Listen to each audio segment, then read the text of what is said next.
Bienvenidos a este módulo donde desarrollaremos herramientas y métodos aplicables. Nosotros como profesionales para la tasación tenemos que contar con ciertas herramientas que nos ayuden a facilitar nuestra tarea. Para ello, en este módulo desarrollaremos las herramientas de IDECOR y portales. IDECOR es infraestructura de datos especiales de la provincia de Córdoba. Y nos preguntamos justamente qué es IDECOR. IDECOR es un programa que tiene como misión facilitar el acceso y la disponibilidad de la información geográfica provincial con el objetivo de contribuir a mejorar las gestiones de políticas públicas y la promoción del desarrollo económico y social. Va a trabajar de manera articulada justamente con organismos provinciales y nacionales, municipios y comunas, instituciones del ámbito académico y científico y organizaciones de la sociedad civil, empresas y profesionales de diversas disciplinas vinculadas justamente al territorio. Y nos preguntamos también, ¿cuáles son esos organismos que trabaja el IDECOR? El IDECOR va a trabajar de manera articulada justamente con organismos provinciales y nacionales, municipios y comunas, como decíamos, como sería el Colegio de Arquitectos de la provincia de Córdoba, el Colegio de Martilleros y Corredores Públicos, el Colegio de Ingenieros Civiles, el Colegio Provincial de Corredores Públicos, La Voz del Interior, Bancor, la Bolsa de Cereales de Córdoba y Aceitera General Deza. Y nos preguntamos también, este organismo tan válido para nuestra profesión como herramienta para poder llevar a cabo nuestra tarea de tasación, ¿cómo surge? Y surge básicamente, es creada por decreto. Y va a trabajar y es coordinada por el Ministerio de Economía y Gestión Pública a través de la Secretaría de Ingresos Públicos.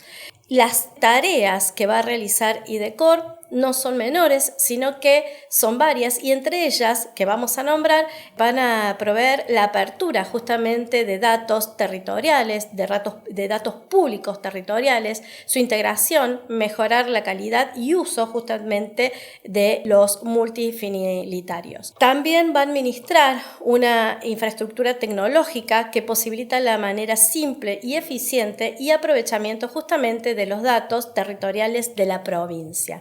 Vamos a ver que vamos a contar con datos, de diferentes ciudades, además de, obviamente, la ciudad de Córdoba capital, vamos a contar con otras ciudades, porque justamente trabaja en forma mancomunada con municipios y comunas. También va a realizar estudios específicos a partir del uso intensivo de los datos disponibles de la infraestructura de datos especiales, conocida como IDE, y el algoritmo a producir para nueva información que justamente facilite y mejore la gestión de las políticas públicas.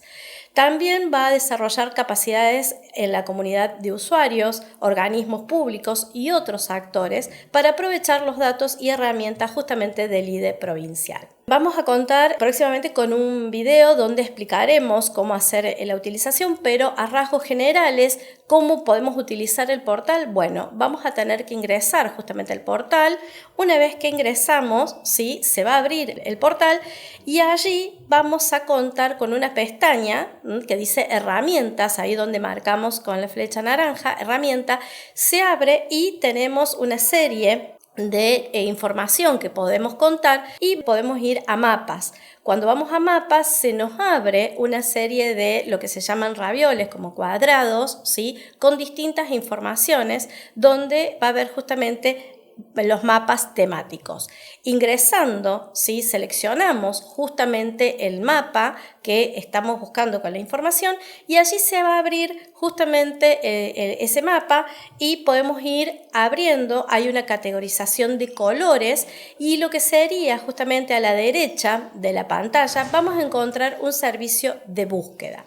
Ese servicio de búsqueda nos da justamente la información como medir distancias, medir superficies, hacer localizaciones, buscar nuestra ubicación, información justamente del mapa y toda esa información que nosotros vayamos necesitando.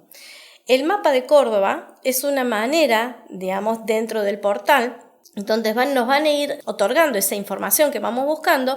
Digamos que es una manera de acceder a esos datos de forma sencilla, sin necesidad de cargar un proyecto, simplemente utilizando justamente el mapa temático que vayamos de alguna manera ingresando.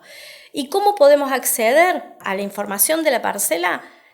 Muy sencillo. Por nomenclatura o por dirección exacta justamente del inmueble que necesitamos, lo cual se va a abrir hacia la izquierda los mapas con el parcelario.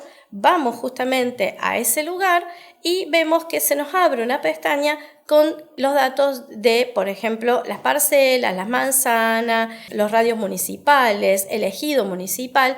Y también hay un código de colores donde nosotros podemos entender si hay pH, si no hay pH, si es una zona rural, si hay pasillos, etc. Es decir, tenemos toda la información, ¿sí?, en este lugar. No solo, como les comentaba, es para la ciudad de Córdoba, sino también para varias ciudades de la provincia. Por lo cual le vamos a otorgar un video explicativo de cómo ir paso a paso, ¿sí?, ingresando a el portal Mapa de Córdoba y desarrollado por IDECOR. Gracias, nos esperamos en el próximo módulo.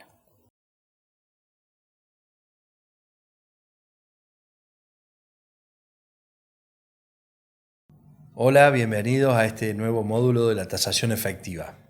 En esta oportunidad lo que vamos a ver son los métodos para tasar la mejora, para tasar el valor de la tierra o el método para tasar el valor de conjunto.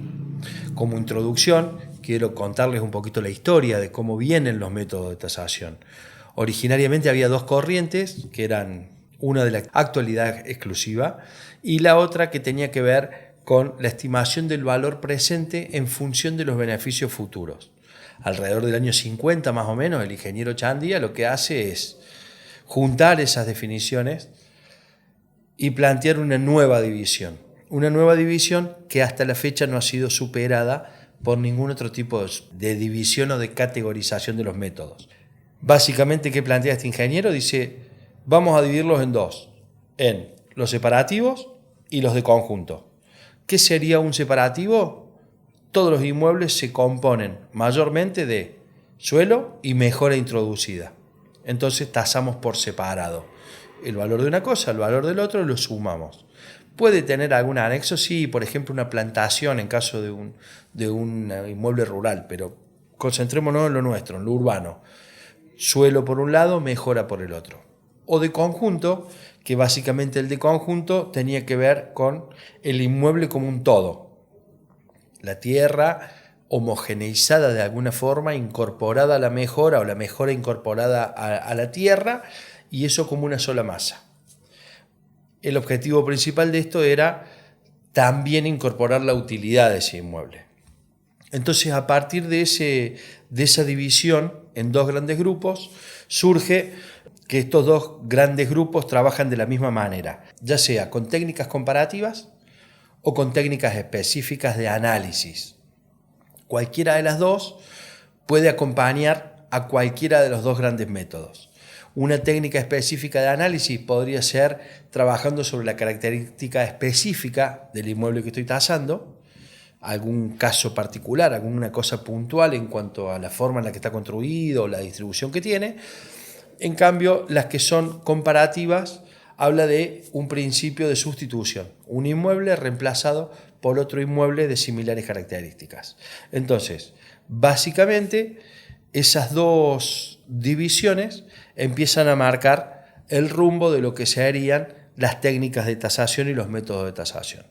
A partir de ahí, con la creación del organismo nacional, que es el Tribunal de Tasaciones de la Nación, se empiezan a aglutinar, a agrupar las normas y a desarrollar normas que contemplan los métodos tradicionales o los métodos que se utilizaron hasta el momento de su nacimiento. A partir de ahí podemos decir que para trabajar la mejora podemos tener 3 o 4 métodos distintos, para trabajar el valor de la tierra podemos tener 4, 5 o 6 métodos distintos dependiendo dependiendo de cuál sea el caso. De todas maneras, ustedes en el material complementario de lectura que les vamos a dejar, ustedes van a ver que están los métodos ahí planteados y hacen la referencia a la norma o cómo se llama el método que se puede utilizar. Después de ahí podemos decir que todos esos métodos confluyen en lo que sería analítico o específico. Si hablamos de un método de conjunto, por ejemplo, vamos a ver que hay 3 o 4 o 5 métodos distintos que se podrían utilizar, pero que terminan siendo siempre analíticos o específicos. Para entender un poquito mejor de lo que estamos hablando, concentrémonos y empecemos a ver cuáles son los factores de valorización que puede tener la tierra. Empecemos analizando lo más sencillo y el bien más escaso, que es la tierra o el lote. A partir de ahí podemos decir que los factores que van a determinar la valoración de la tierra son 3 grandes factores: los particulares, los zonales y los generales. En los particulares podríamos decir la dimensión, la ubicación, la forma, la orientación. Dentro de los zonales sería bueno pensar en un valor residencial, un valor comercial, un valor industrial, estableciéndolo en función de los patrones que marca la ordenanza, o podría ser algún tipo de reglamentación o los servicios que tiene. Y si hablamos de generales, ahí se pone un poquito más complejo e interesante, porque ahí empiezan a jugar las políticas del gobierno nacional, algún tipo de variable económica que pueda estar afectando al sector. Podemos hablar de algún tipo de reglamentación que plantee el municipio, la comuna o el gobierno respecto a cómo tienen que ser las construcciones o los loteos o las formas. Podemos encontrar con algún tipo de degradación impositiva. Son todas variables que a la hora de tasar hay que tener presente. Hay que tener presente y homogeneizar y ponderar cada una de ellas en su justa medida. Hay algunas reglas de tasación de la calle, de tasación efectiva, que no siempre tienen un método atrás que lo justifique, ¿no? Sino que son usos y costumbres, son variables de mercado, entendiendo que el mercado debería ser donde se junta la oferta y la demanda. Sin embargo, muchas veces el mercado está dado por las condiciones en las que se encuentra la oferta y la demanda. Bien, tenemos algunas normativas o tenemos algún tipo de decisiones políticas que condicionan a la oferta o a la demanda. Yo, como título de ejemplo, y en las filminas que ustedes van a ver, les quiero contar que hay 3 o 4 ejemplos ahí de forma rápida de hacer el cálculo. Si bien no son del todo científicas, a pesar de que les dije que la tasación deja de ser un arte y pasa a ser una ciencia, está bueno tener presente estas variables o estos cálculos o estos ejercicios rápidos, estos atajos que les voy a dejar para que ustedes puedan salir del paso en determinadas situaciones. Por ejemplo, yo puedo tomar la referencia de una tierra, el desarrollo que significa entre el 10 y el 40% del total de la inversión. Esto quiere decir, si yo tengo el cálculo de que hacer un edificio completo en una zona de alta demanda, una zona candente, significa 1 millón de pesos, el total, comprar la tierra, construir y ponerlo en funcionamiento, puedo empezar a deducir, sacando el costo de la mejora, sacando algún tipo de costo en cuanto a riesgo financiero, en cuanto a algún tipo de utilidad que quiera obtener, puedo llegar a quedar con un residual entre el 10 y el 40%. Parece muchísimo, pero cuando uno empieza a recorrer el mercado y empieza a ver las zonas en donde hay lotes aptos para desarrollo y donde puede haber demanda de ese tipo de productos, empieza a ver que está bien marcado ese porcentaje, bien marcado. Y parte de eso lo marca el zócalo comercial o el recupero comercial que puede tener.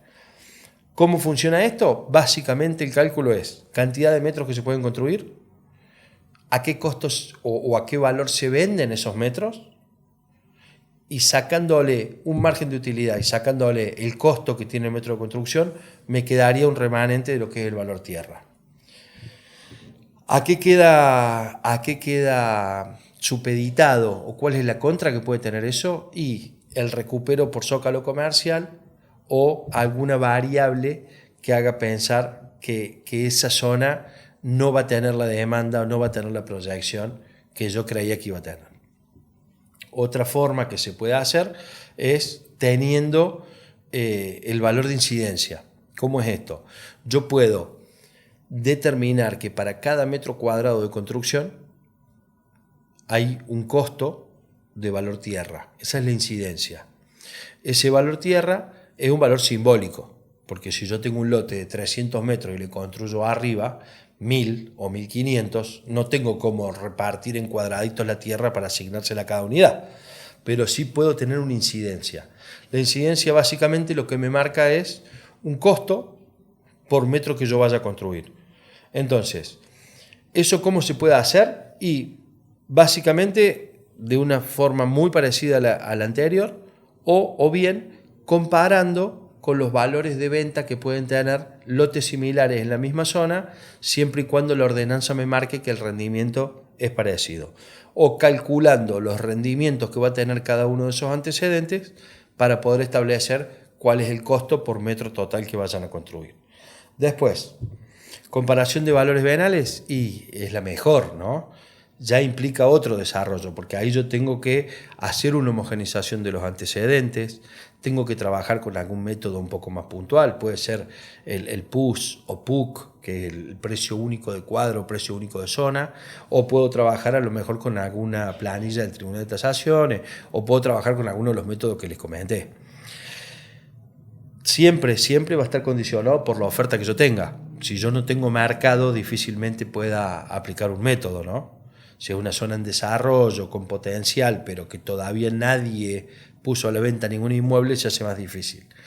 Y por último, una forma rápida de calcular cuando se tiene que hacer algún loteo es sobre el total de superficie, aproximadamente un 30% y hasta un 40% en algunos casos, es lo que se pierde por urbanización. O mejor dicho, es lo que el precio va a tener que absorber a la hora de comercializarse.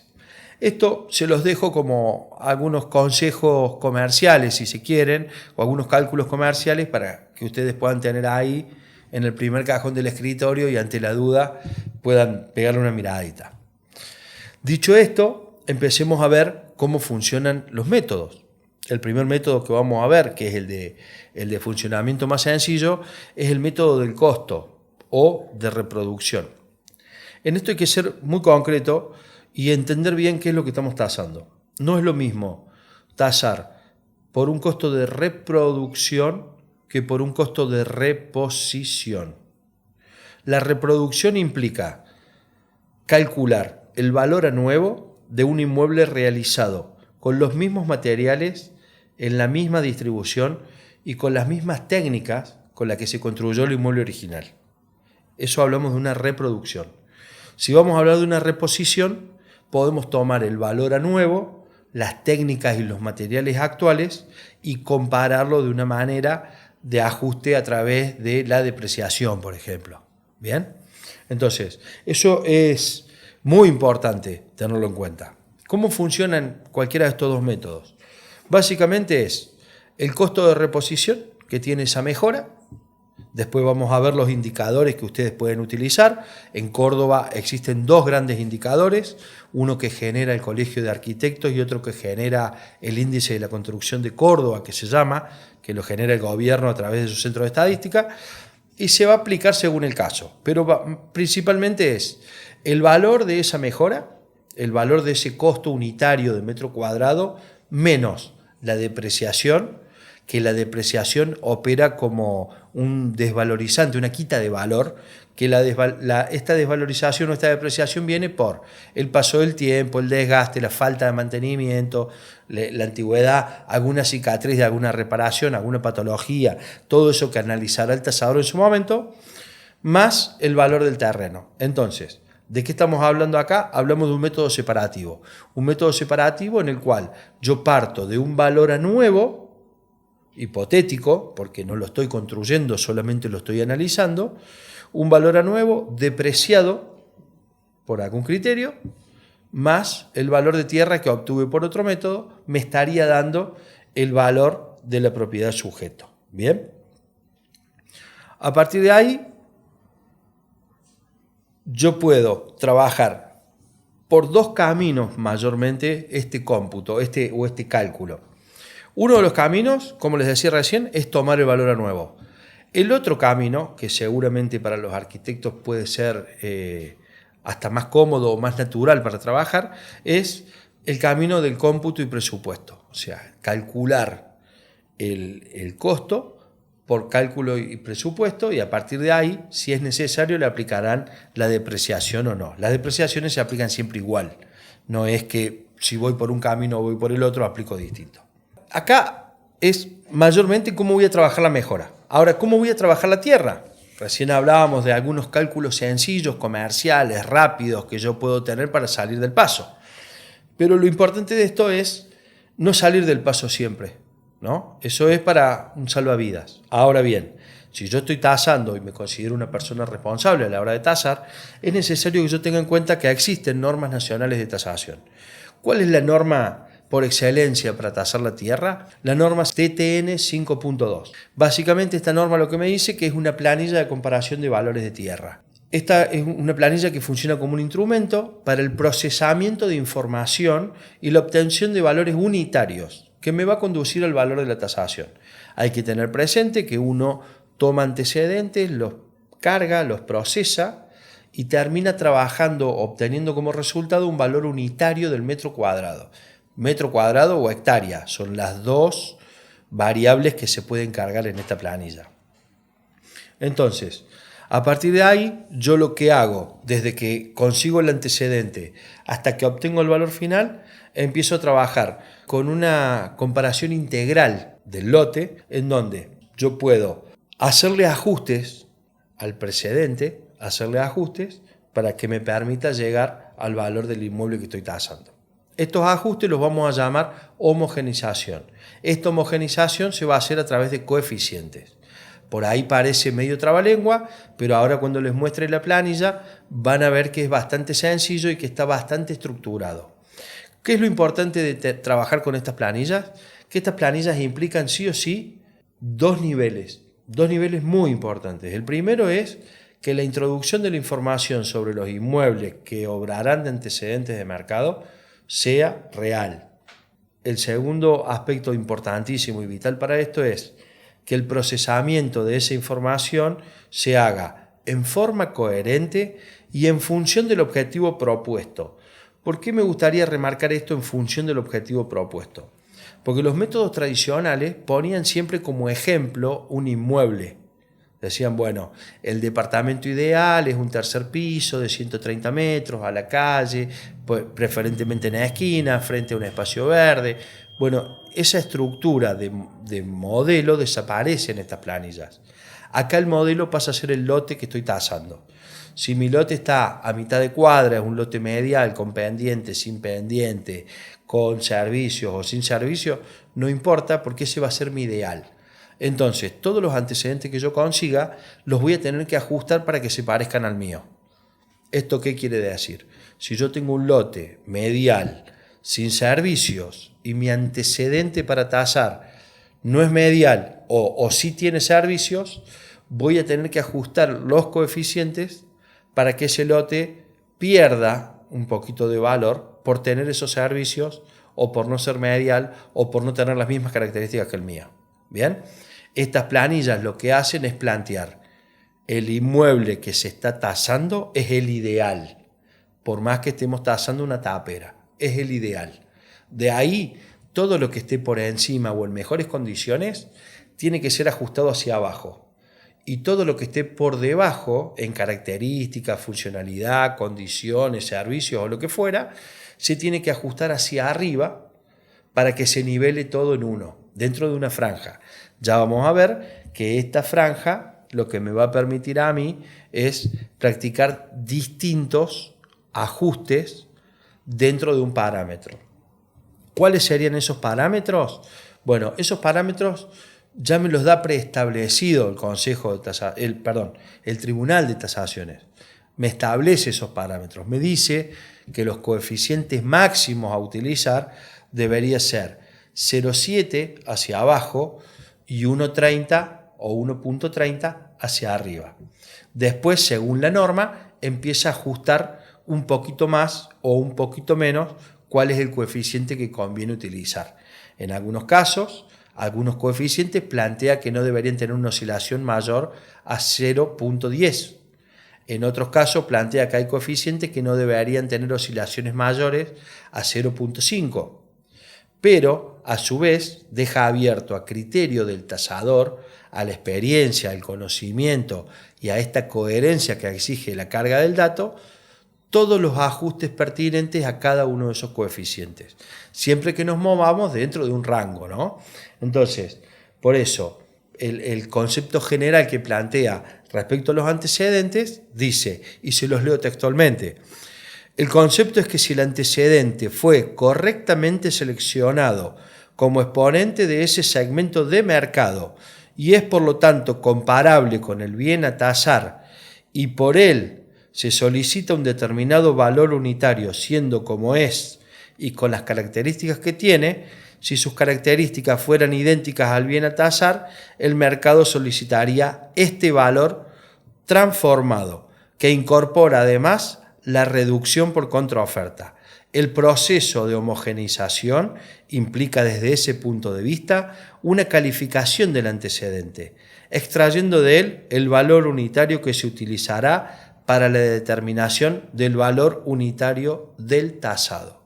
Bien, entonces, siendo coherente, eligiendo los antecedentes correctos, aplicando una homogeneización correcta y tratando de igualar todo con el bien que yo estoy tasando, el método se vuelve soberano. Y cuando digo se vuelve soberano es porque solo el método me va a arrojar el valor correcto. El método me va a obligar a despojarme de los prejuicios, me va a obligar a sacarme los preconceptos de que yo creo que esto puede valer tanto, que es uno de los mayores errores que cometemos los tasadores. Llegar y solo por ver la zona creer que tenemos el valor. Nos pasa, es natural, es automático, no es que uno va condicionado a eso, pero sí cuando nos sentamos a trabajar en la planilla, el método nos despoja de ese preconcepto y nos termina marcando cuáles son los antecedentes que realmente representan al inmueble. Y como sabe que si están bien seleccionados y bien ajustados no puede fallar, nos termina dando el resultado final de cuál es el valor de nuestra tierra. Veamos, ustedes ahora en pantalla van a estar viendo una planilla. Esta planilla es la que identifica esta norma y ustedes van a poder ver que cada uno de los renglones de la planilla tiene la posibilidad de incorporar el antecedente, la posibilidad de incorporar la fecha, si fue una oferta o fue una venta concreta. Esto es importante tenerlo presente porque la venta, el ajuste que va a tener al final va a ser cero, no se va a poder ajustar por contraoferta.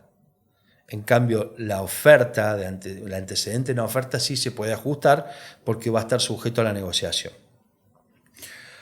En la tercera columna van a ver que dice mejoras, precio de la tierra y precio de la mejora.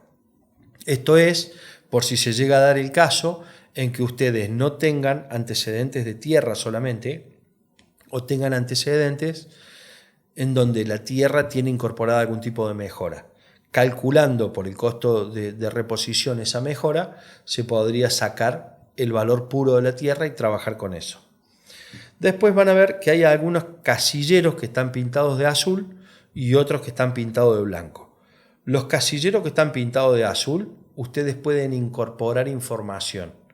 Los que están pintados de blanco, en muchos casos hacen cálculos solos, ya sea de multiplicación o de división, en caso de cuando habla de la superficie o del FOT. Esas divisiones las practica solo la planilla. Estas planillas se las vamos a compartir para que la tengan. Son de uso público, gratuito, se pueden descargar de la página de internet, pero se las vamos a incorporar.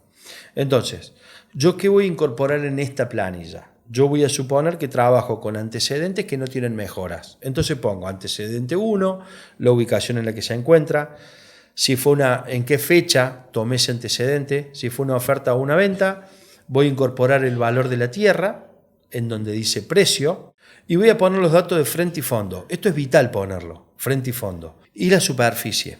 Porque en función de esto, después esos casilleros se van a combinar con el del FOT, que es el casillero que sigue. Y a la vez, esos casilleros me van a permitir a mí, en función del precio y la superficie que está cargada, calcular cuál es el valor unitario del metro. Esos cálculos los hace solo la planilla y me termina indicando en la próxima columna, dentro de lo que es tierra, me marca el valor unitario y el precio de incidencia o P de incidencia, sí, precio de incidencia. Después de ahí van a ver ustedes que vienen 10 casilleros que tienen el número 1. Esos 10 casilleros significan 10 coeficientes precargados para poder ajustar.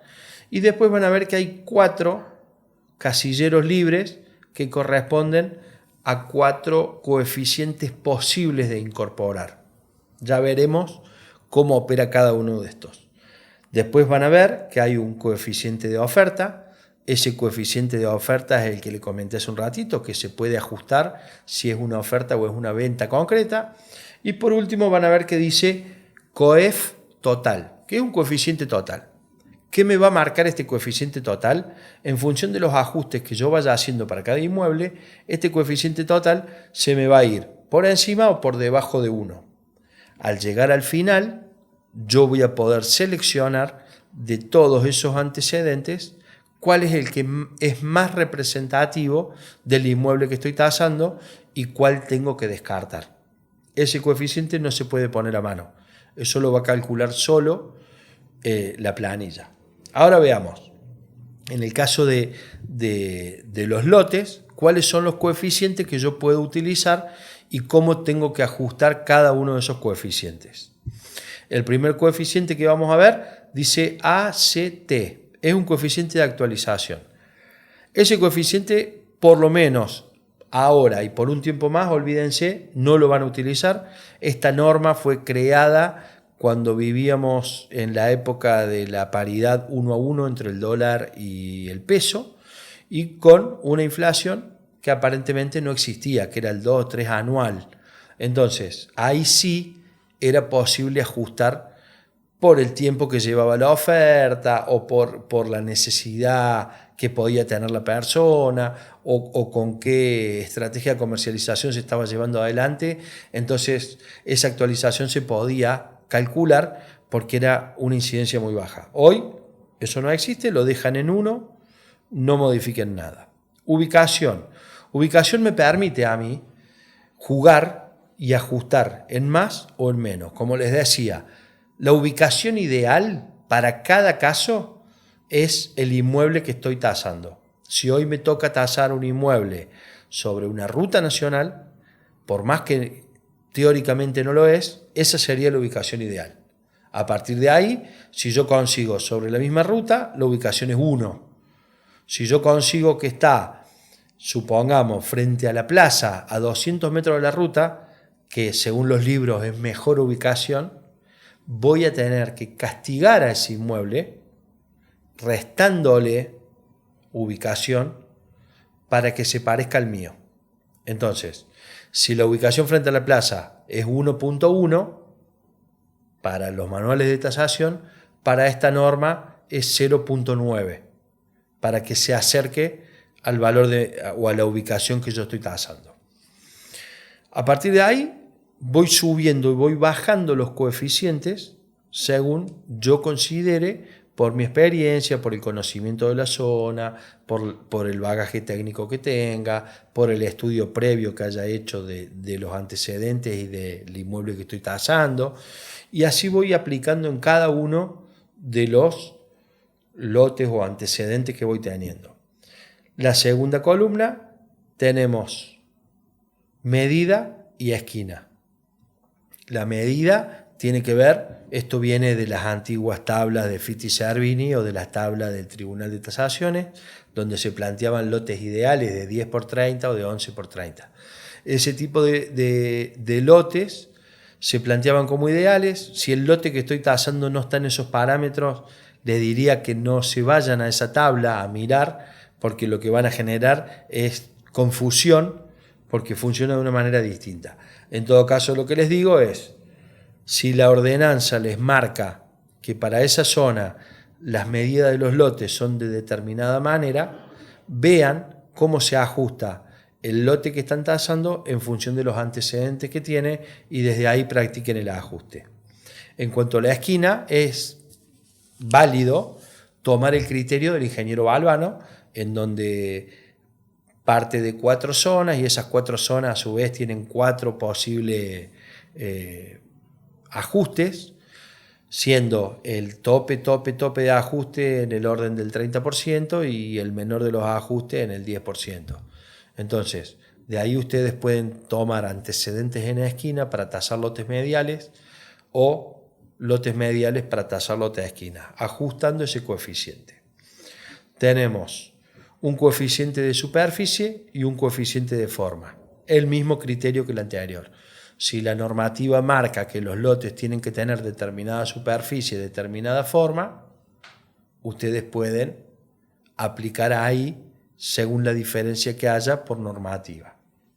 Topografía y aptitud, que son los 2 coeficientes que siguen, habla de la pendiente positiva, la pendiente negativa, si voy a tener que hacer obras para nivelar, si voy a tener que hacer algún tipo de obra para sacar algún tipo de material que esté ocupando la superficie del lote. Por lo general, este tipo de coeficiente se usa en algunos lotes que pueden tener suelos de relleno o se puede usar en algunos lotes o ciudades turísticas donde podemos encontrar lotes que tengan piedra, roca o algún tipo de componente del suelo que haga dificultosa la tarea de nivelar. Aptitud, se supone que si yo elegí bien los antecedentes, todos los lotes tienen la misma aptitud. ¿Qué puede pasar? Que yo tenga que combinar el FOT con la aptitud, porque no sé si todos saben, pero acá en la ciudad de Córdoba hay ordenanzas que marcan para la avenida principal un corredor, por ejemplo, unas determinadas características y para las calles transversales otras características o de desarrollo, de construcción, el FOT y el FOS. ¿Qué puedo hacer yo? Si tengo distintos FOT o tengo distintos FOS, puedo ajustar por esa aptitud y por el coeficiente de FOT que vimos más atrás, puedo ajustar esas diferencias para que sea representativo. Por último, están los servicios y el pavimento. Para los que hacen tasaciones urbanas, el pavimento muchas veces no significa una variable, pero si les toca tasar en alguna localidad del interior o en algún barrio en desarrollo o en nuevos barrios que se estén planificando, el pavimento puede marcar una diferencia por los costos que tiene, ¿no? Ni hablar si les toca tasar en zona donde se vuelve inundable la calle. El pavimento marca una diferencia. Pero puede ser el único antecedente que tenga. Entonces necesito sí o sí una variable de ajuste. Y después tenemos 4 coeficientes libres que se pueden utilizar. En estos momentos no se me ocurre ninguno, pero vamos a sacar uno de la galera. Puede ser riesgo de inundación. Supongamos que estamos tasando en una localidad, Mendiolaza, Villa Allende, 2 localidades que hace unos años atrás se inundaron por un desborde del río. Y supongamos que hoy hay gente que ha quedado con miedo todavía de esas inundaciones.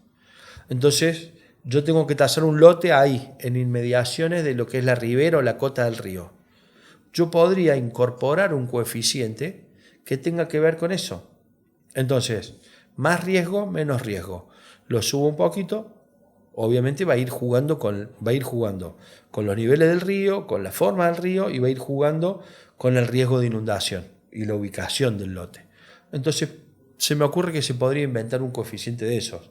No está prohibido, en la medida en que seamos coherentes y responsables sobre ese coeficiente que estamos inventando o incorporando a la planilla. Y por último, en la última columna, vamos a ver que está toda pintada de blanco. Esa columna pintada de blanco lo que me indica es que yo no tengo ningún tipo de posibilidad de escribir nada ahí. En esas columnas o en esos casilleros en blanco me van a ir apareciendo números a medida que vaya incorporando antecedentes y los vaya ajustando, que me van a marcar 2 valores, el valor unitario y el valor por incidencia. Entonces, al finalizar la planilla, abajo me dice total unitario acumulado, total de incidencia acumulado y el promedio unitario, que podría ser el valor a aplicar en la superficie de terreno para determinar el valor total, o el promedio de incidencia, que me hablaría un poco del valor de la zona. Entonces, ¿cuál es el secreto de esta planilla? Al igual que de las otras planillas que vamos a ver, ser responsables al momento de cargar los datos y ser coherente a la hora de hacer las homogenizaciones. En otro módulo que veremos más adelante, vamos a ver casos puntuales con los antecedentes cargados para que vean cómo se practica el ajuste, cómo se completa la planilla y cómo me termina arrojando los resultados que estoy buscando. Bueno, hasta acá vimos la planilla que tiene que ver con el cálculo o el valor del suelo. Habíamos dicho que los métodos separativos trabajan la tierra por un lado y la mejora por el otro. Ahora bien, veamos las mejoras. Les había comentado yo que hay dos grandes fuentes de información. Una de las fuentes de información es el indicador que genera el Colegio de Arquitectos, que tiene que ver con el valor del metro, y el otro gran indicador que tenemos es el que genera el Gobierno de Córdoba a través de su centro de estadística, que es el que se conoce como Índice de la Construcción de Córdoba. Cada uno de ellos trabaja con un modelo. Yo acá en la filmina que ustedes van a ver les dejo cuál es el modelo que utiliza cada uno. Pero ¿por qué se los dejo a esto? Porque esto es vital tenerlo presente a la hora de determinar qué estoy tasando y cómo lo voy a calcular cuando tenga que hacer un método de reposición o un método de reproducción. ¿Por qué digo esto? Porque es común que haya inmuebles que cumplan con algunas de estas dos características y por un error o un desconocimiento de quien lo está apreciando, se utilice uno o se utilice el otro. Si yo sé que el Colegio de Arquitectos toma como modelo un inmueble de 130 metros con determinadas características, si estoy tasando una casita de plan en un barrio donde la casa total tiene 50 metros, posiblemente el indicador del Colegio de Arquitectos no me sea representativo del inmueble que estoy tasando. Ahora bien, a la inversa, si yo estoy tasando una casa en un country donde tengo un piso de porcelanato y donde tengo una abertura de BH y donde tengo determinadas características de construcción o de distribución, posiblemente si tomo el índice de la construcción de Córdoba, que su modelo habla de una vivienda en el orden de los 50 metros, seguramente le estoy errando y los números no van a ser representativos. Entonces, sabiendo qué estoy tasando, cómo veo, cómo valoro, cómo pondero lo que estoy tasando, es de dónde voy a sacar la información que voy a usar de base. Recuerden que este método de reposición o de reproducción o método del costo partía desde los valores a nuevo. Estos valores a nuevo son los que yo les estoy dando como referencia. Entonces, básicamente, esta mejora que nosotros vamos a tasar tiene que ser ponderada. Partimos desde un lugar común que es el metro nuevo. Ese metro nuevo va a tener una depreciación. Esa depreciación, siguiendo el criterio de Rosheide, puede tener 5 estados y sus estados intermedios, donde tenemos el estado 1, es excelente, es a estrenar, y el estado 5 es irrecuperable, es a demolición. Entonces, entre medio de todo eso, tenemos algunos estadios que a nosotros nos van a permitir ajustar en más o ajustar en menos el desgaste que tuvo esa mejora o la disminución de precio que puede tener esa mejora. Lo que sí hay que tener en cuenta que tanto la planilla anterior que vimos o el método anterior que vimos como el que estamos viendo ahora trabajan con valores unitarios. En este caso, el valor unitario lo vamos a incorporar nosotros, ya vamos a ver la planilla.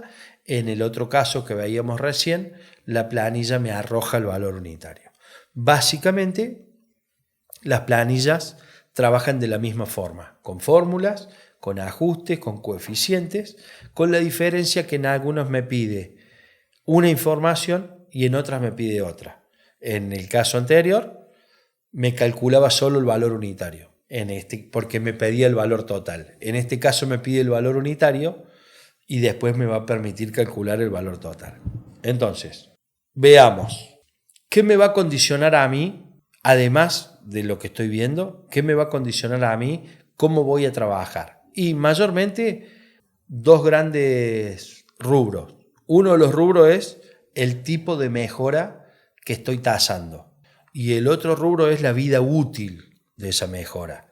Sobre la vida útil hay algunas discusiones, hay algunas apreciaciones personales de algunos autores, algunos justificados, otros no tanto, algunos de dudosa procedencia, otros cortados y pegados de autores más viejos.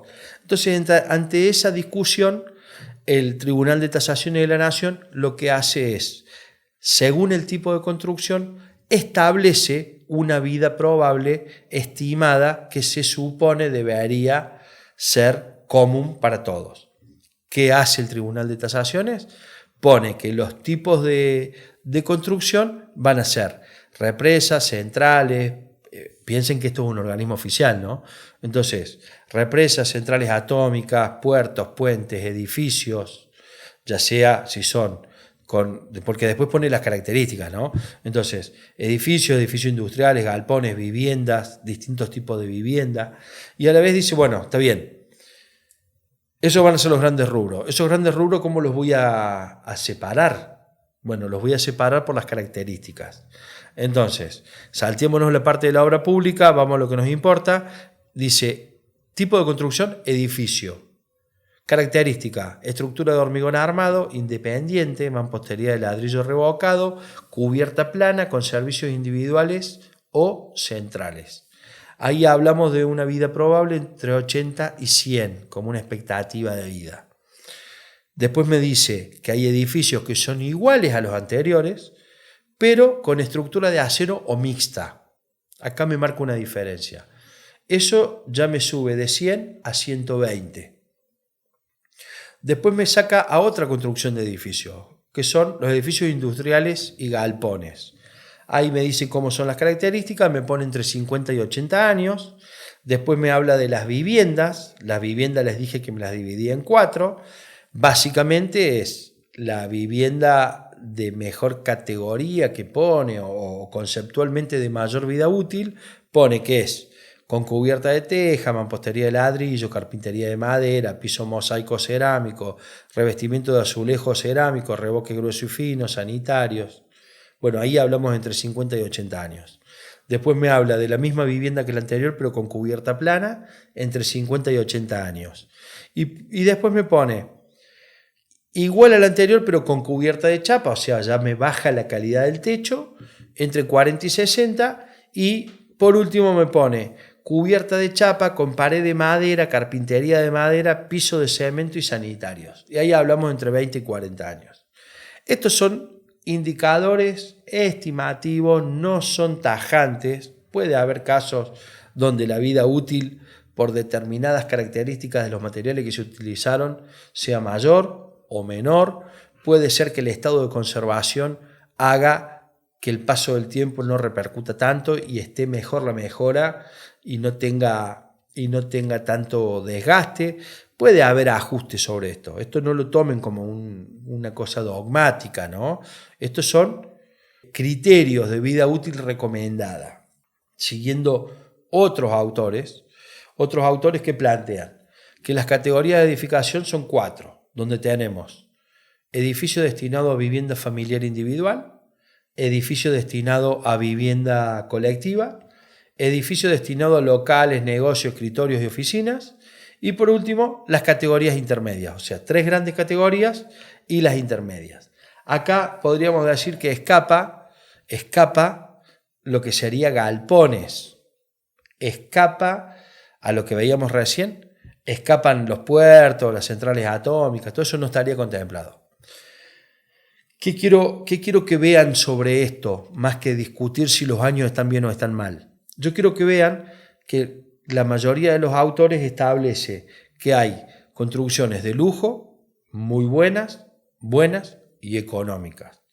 Esto, si nosotros lo pegamos a los modelos que les contaba recién sobre cómo establece el valor del metro cuadrado el Colegio de Arquitectos o sobre qué establece el metro cuadrado el índice de la construcción de Córdoba, creo que esto va a ser clave, porque a la hora de hacer los cálculos y a la hora de ajustar y a la hora de entrar a la planilla a hacer el número final, yo tengo que tener bien en claro qué tipo de vivienda es, qué característica tiene, cuál sería el tipo de construcción, cuál es el estado de conservación. Digo, todos estos valores o todas estas variables que estamos viendo me van a ayudar a mí a construir el valor final. Ahora, en la filmina que ustedes van a ver, van a observar que hay una planilla muy parecida a la que vimos recién, donde acá la cantidad de coeficientes es mucho menor. Acá la diferencia radica en que yo en esta planilla lo que voy a hacer es poner, por ejemplo, designación. Acá yo puedo trabajar de dos formas, y esto es importante tenerlo presente.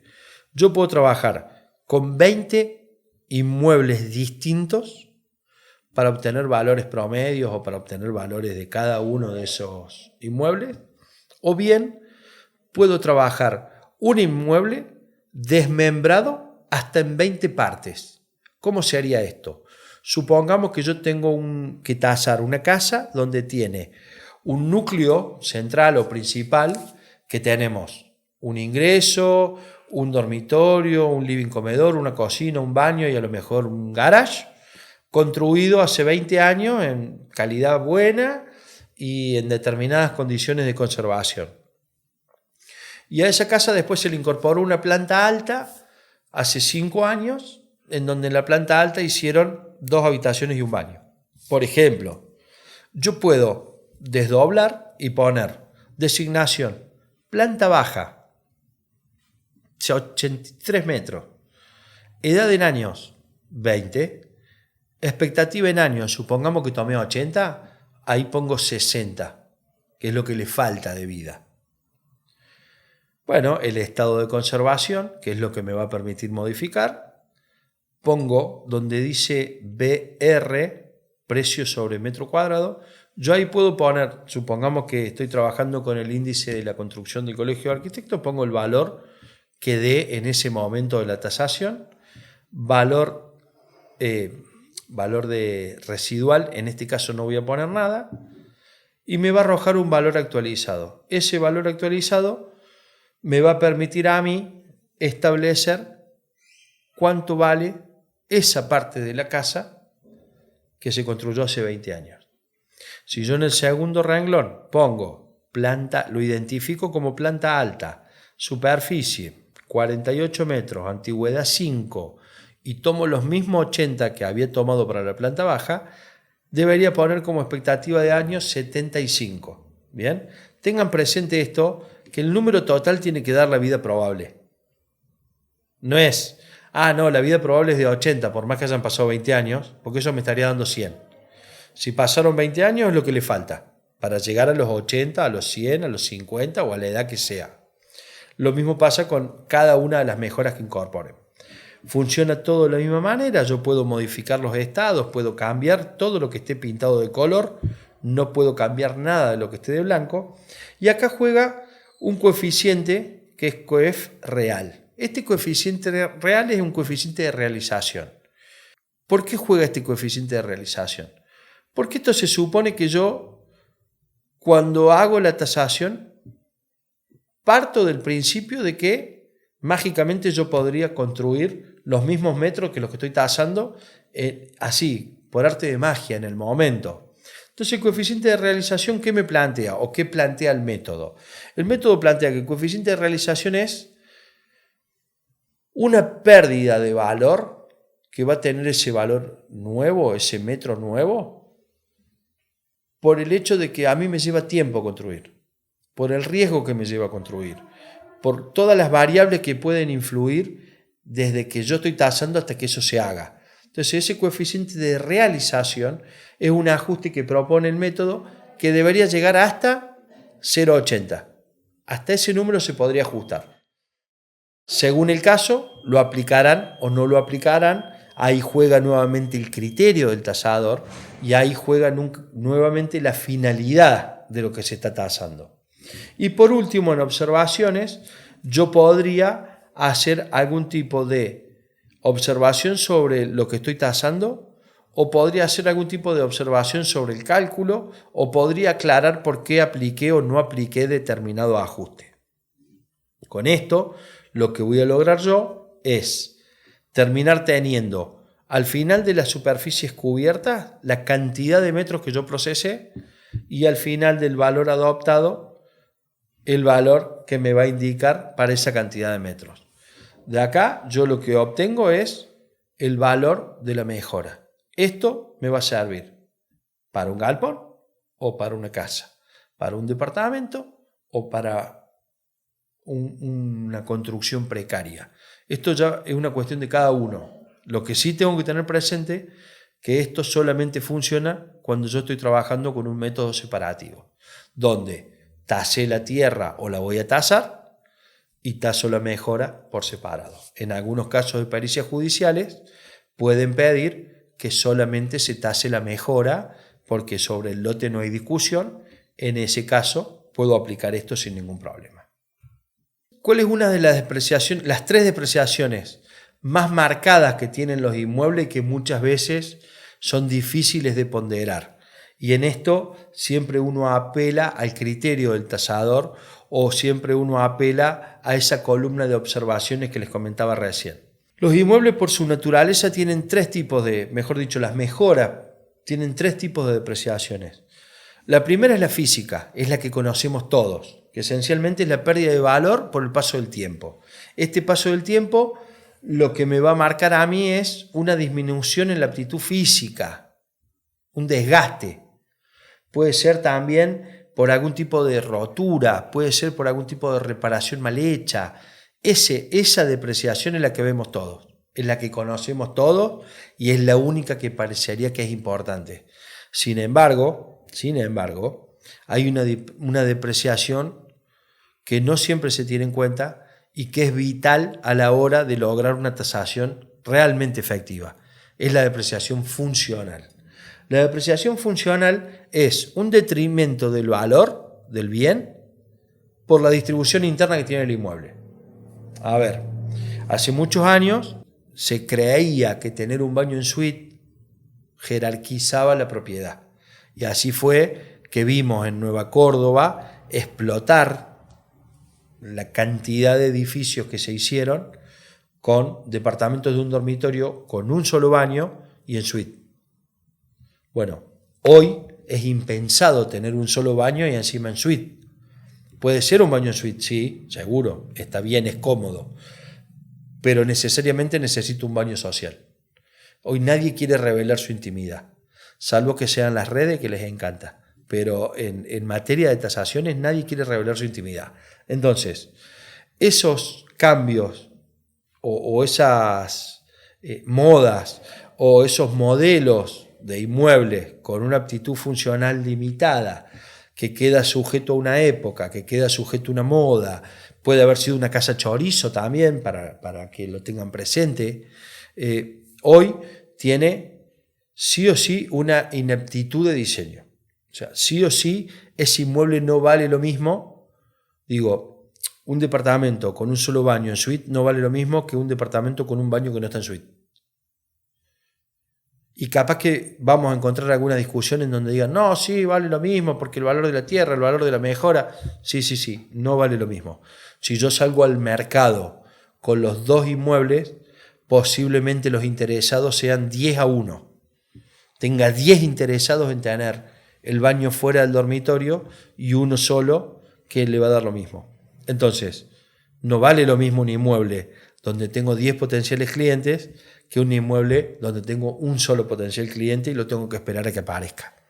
Entonces, desde ese lugar es muy importante tener en cuenta la depreciación funcional. Estas son observaciones que uno puede incorporar por un coeficiente o puede incorporarlo como una nota marginal o puede incorporarlo como una conclusión previa a dar la conclusión final sobre el valor final de ese inmueble o de esa mejora. Por último, hay una depreciación no menos importante y que podríamos decir que cada vez va a tomar mayor relevancia, sobre todo la tomó cuando tuvimos la pandemia, después de la pandemia, la gente se dio cuenta que esto existía y era un problema. Y es la depreciación ambiental.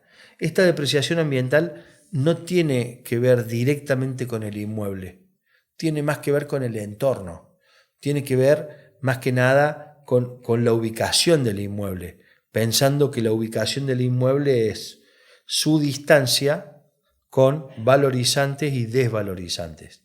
La ubicación no es la dirección, la ubicación no es este o oeste, la ubicación no es la numeración ni la calle, no, la ubicación de un inmueble va siempre sujeto a los valorizantes y desvalorizantes que tenga cerca o lejos.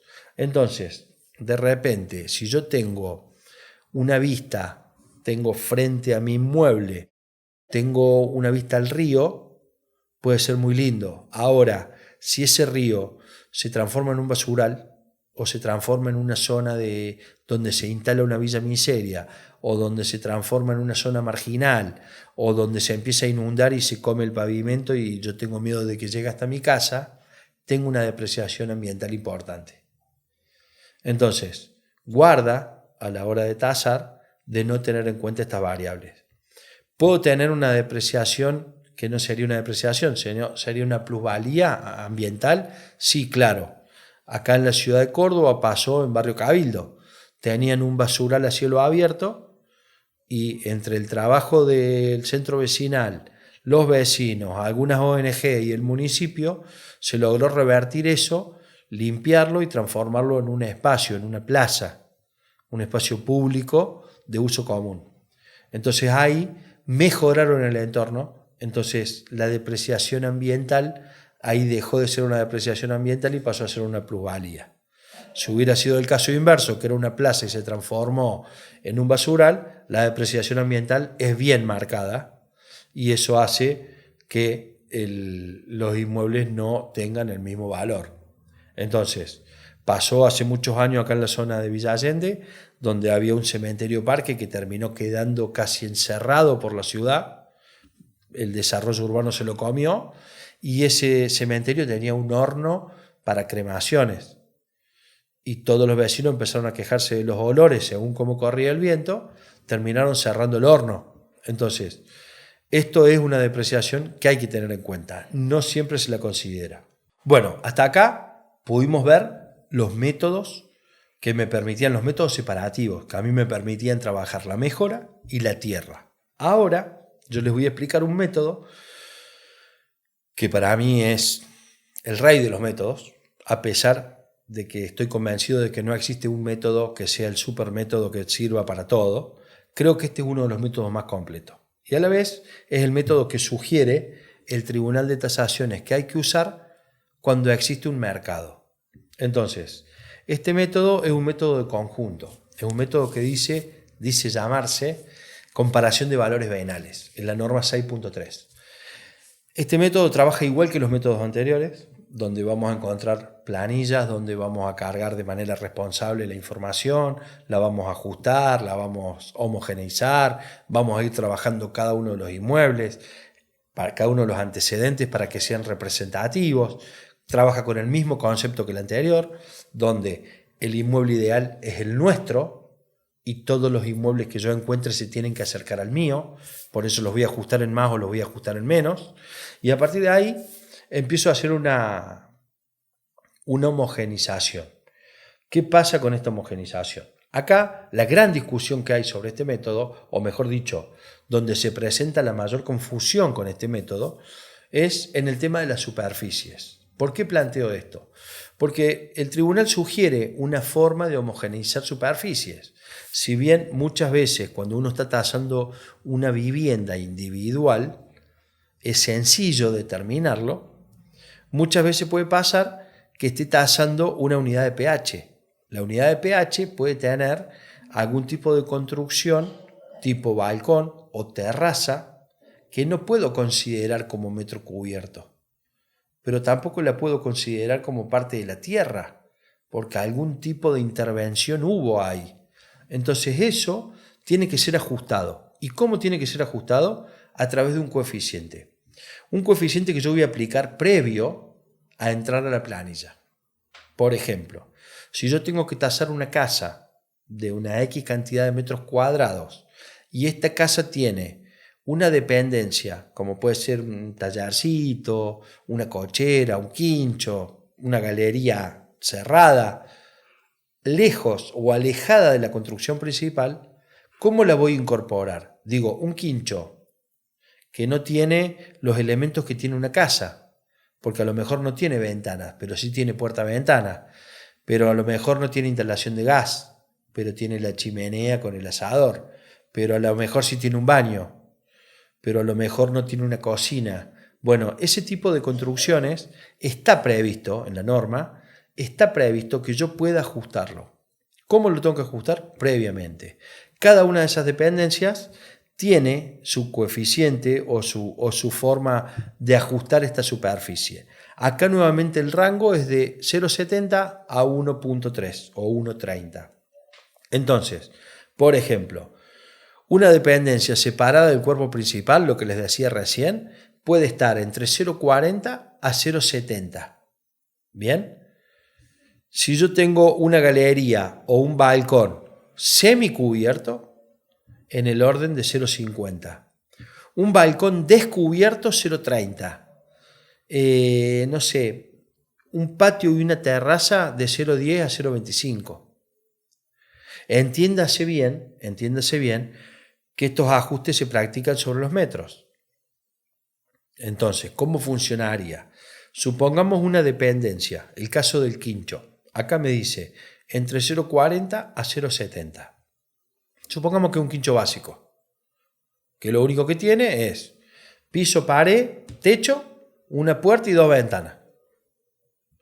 Ahí yo podría, en una calidad básica, supongamos que el quincho tiene, no sé, 10 por 5, 50 metros.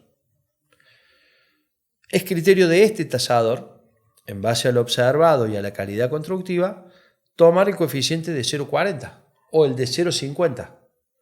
Entonces digo, un quincho de 50 metros por el coeficiente de 0,50 me queda en 25 metros que yo voy a incorporar a la masa total del inmueble que estoy tasando. Entonces, si tenía una casa de 130 metros y ahora con un quincho de 50 metros, ahora cuando yo unifico la superficie y la incorporo al inmueble para hacer la tasación, digo que tengo un inmueble que tiene 155 metros.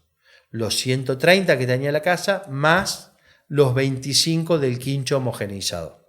A partir de ahí, yo puedo tomar distintos antecedentes que me permitan hacerle estos ajustes, y de acá viene la importancia de visitar los inmuebles, los antecedentes, de acá viene la importancia de poder ir y ver realmente qué es lo que yo estoy usando como antecedente. De acá viene la parte de ser responsable, de ser coherente y de poner cosas que tengan cierta lógica, ¿no? Entonces, yo viendo, conociendo, analizando esa información, voy a poder hacer los ajustes para trabajar todo en igualdad de condiciones. Ahora bien, ¿qué puedo tener como obstáculo para esto? Y puede ser que no tenga acceso a las medidas del inmueble. Puede ser que las herramientas digitales que hoy tenemos no me tengan toda la información actualizada. Entonces, ¿cómo lo puedo deducir? Únicamente visitando el inmueble. Pasa, por ejemplo, en los informes de catastro, que las piscinas están incorporadas como unidad y no por los metros. Entonces no sé cuánto le estoy sumando o restando, salvo que todos los antecedentes que consiga sean casa con piscina y yo estoy tasando una casa con piscina donde puedo dejarlas de lado. Si no tengo la observación de eso, no lo voy a poder aplicar. Una vez que yo paso este filtro de la homologación de superficies, me tengo que concentrar en la planilla, porque acá yo voy a tener de vuelta 10 coeficientes precargados y 4 coeficientes libres, además del coeficiente de oferta. ¿Bien? Pero ¿qué pasa? Estos no son los mismos coeficientes que teníamos antes, en el otro método. Acá tenemos coeficientes nuevos. Si bien hay algunos que se repiten, hay algunos que no. Y hay algunos coeficientes que no vamos a usar en unos casos y otros que no vamos a usar en otros casos. Veamos cómo es esto. Está toda la información que tienen todas las planillas que hablan sobre el bien, en qué fecha, el tipo de cambio, la zona, todo eso. Antecedente con la ubicación, la fecha, si es oferta, si es venta, el precio, frente y fondo que hace el lote y superficie es la superficie construida. Por eso habíamos hecho la homogenización previa. A partir de ahí tenemos coeficiente de actualización, ya les expliqué por qué no se usa. Coeficiente de ubicación, ya les expliqué cómo funciona, que siempre voy con mi lote, con mi inmueble como ideal y de ahí llevo y traigo los otros. Y después tengo piso y planta. Esto lo voy a usar solamente cuando esté tasando unidades de pH. Después tengo superficie, es la superficie cubierta. Tengo características constructivas. Acá yo puedo sumar en más o en menos, según qué es lo que estoy viendo o qué es lo que estoy tasando. Edad y estado, o sea, no tengo que hacer una depreciación en otra planilla para trabajar acá. Esta planilla tiene incorporada una depreciación y tiene incorporada el estado y tiene incorporada la calidad constructiva. Después tengo el coeficiente de frente y fondo y el coeficiente de patio. Coeficiente de frente y fondo se usa únicamente para locales comerciales. No se usa cuando taso vivienda. Y el coeficiente de patio es discutible. La norma sugiere que se utilice solamente para unidades que están sujetas a regímenes de pH. Después tenemos 4 coeficientes libres que a mí me van a permitir agregar e incorporar alguna variable que considere para la zona o para el caso específico, y el coeficiente de oferta. El coeficiente de oferta a mí me lo va a marcar cada uno de los antecedentes que yo chequee. Si yo hablo con el antecedente 1 y me dice que está dispuesto a bajar un 10%, yo ese coeficiente de oferta lo corrijo en un 10. Ahora, si me dice que no se mueve un centímetro en la negociación, no lo toco. Si es una venta, como ya les expliqué en el otro método, si es una venta no se puede corregir por oferta. Ahora bien, si la regla del mercado es que se está bajando un 10, un 15, un 20 y los antecedentes me reflejan eso, yo debería poder corregir en un 10, 15 o 20% porque es lo que está pasando hoy en el mercado. Finalmente, la última columna me va a arrojar un coeficiente único para cada inmueble, me va a arrojar un valor unitario por metro homogeneizado y al final de la columna me va a dar el promedio unitario de todos los antecedentes que yo usé. Ese valor yo lo voy a multiplicar por la superficie homogeneizada del inmueble que estoy tasando y voy a tener el resultado final del valor total del inmueble con la tierra incorporada. Espero que estos métodos les sean de mucha utilidad, que puedan ponerlos en práctica y en el próximo módulo veremos unos ejercicios con un caso práctico en cada una de estas planillas. Muchas gracias.